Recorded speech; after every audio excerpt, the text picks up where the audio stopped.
شوف كده معايا الصورة دي، ده قبل وده بعد. تعال اقول لك ازاي عدلتها على برنامج اللايت روم. بس قبل ما نبدأ اعمل فولو ولايك واحفظ الفيديو عندك علشان اكيد بترجع له.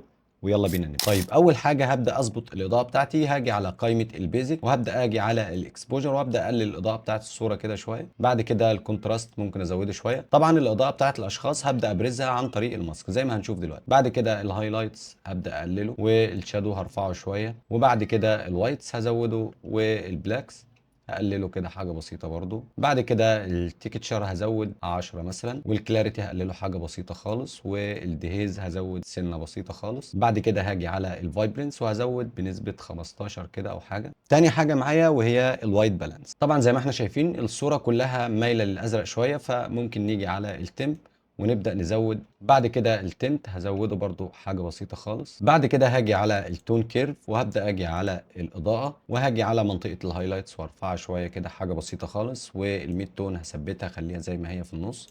والشادو هرفعه حاجه بسيطه خالص. بعد كده هاجي على الريد وهبدا اجي في منطقه الهايلايتس وهقلله كده اخليه مايل ناحيه الصيان شويه. والميد تون هرفعه للنص. وبعد كده الشادو هجيبه برضو ناحيه الصيان شويه كده. ممكن اجي عند النقطه دي كمان واخد نقطه كده واقللها برضو بالشكل ده. بعد كده هاجي على الجرين وهعمل نفس التاثير اللي عملته في الريد. هاجي واخد ده كوبي. وبعد كده هاجي على الجرين وهبدا اضغط هنا على باست. بعد كده هاجي على البلو وهاجي على منطقة الهايلايتس وهاخد نقطة هنا كده. والميد تون هنزل بيه حاجة بسيطة برضو. والشادو هرفعه سنة بسيطة بالشكل ده. بعد كده هاجي على كولر ميكسر. هاجي اول حاجة على الهيو وهاجي على البلو وهقلله اخليه ناحية الصيان كده حاجة بسيطة. وهاجي على اللون البربل وهقلله حاجة بسيطة كده. والاصفر برضو هقلله نسبة بسيطة خالص. بعد كده هاجي على الساتوريشن وهسحب الاصفر شوية. وبعد كده البلو هقلله والبربل هقلله برضو بالشكل ده. بعد كده هاجي على اللوميننس وهاجي على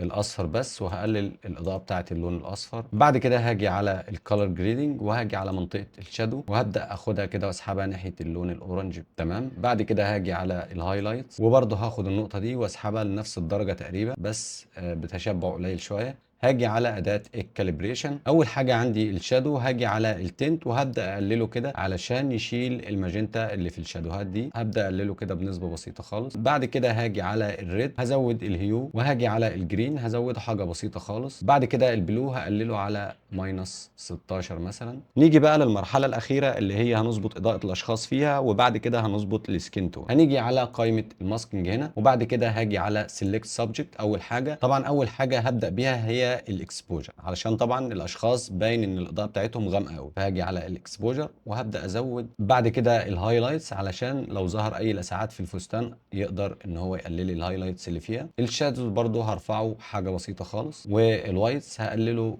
يعني ماينس 3 بالكتير. وبعد كده البلاك هقلله حاجه بسيطه برضو بالشكل ده. بعد كده هاجي على علامه الزائد وهضيف ماسك جديد للبشره علشان اقدر افتح لون البشره شويه.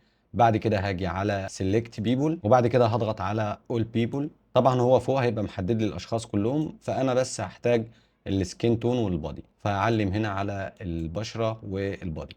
بعد كده هضغط على كرييت ماسك. طيب هنعمل زوم. بعد كده هاجي على الاكسبوجر هزوده بدرجه بسيطه خالص. والشادو هرفعه سنه بسيطه خالص. وبعد كده هاجي على الساتوريشن وهقلل الساتوريشن حاجه بسيطه برضو بالشكل ده. وعلشان تدي حيويه للبشره اكتر ممكن تيجي للتمب وتزود درجتين او درجه بالكتير. نشوف قبل وبعد وبس كده.